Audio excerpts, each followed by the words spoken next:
Go to zoho.com. Click on Mail from here. Now, select Personal Email to sign up. Enter username for your new email address.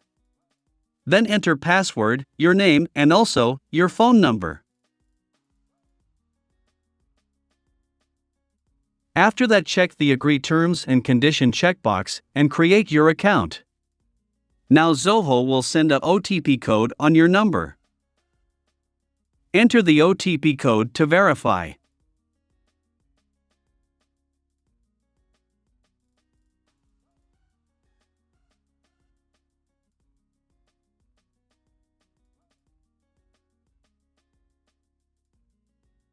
Now that we have successfully created Zoho account, let's see how we can use the free SMTP server.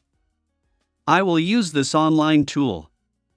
Use smtp.zoho.com as server.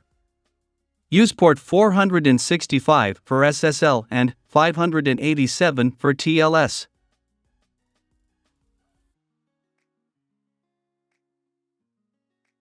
For authentication, enter your new Zoho mail address as user. And enter your Zoho mail password for password.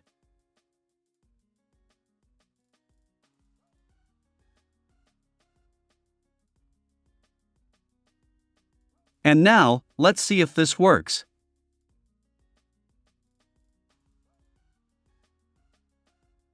And there it is. Our mail from SMTP test. That's it. Have a good day.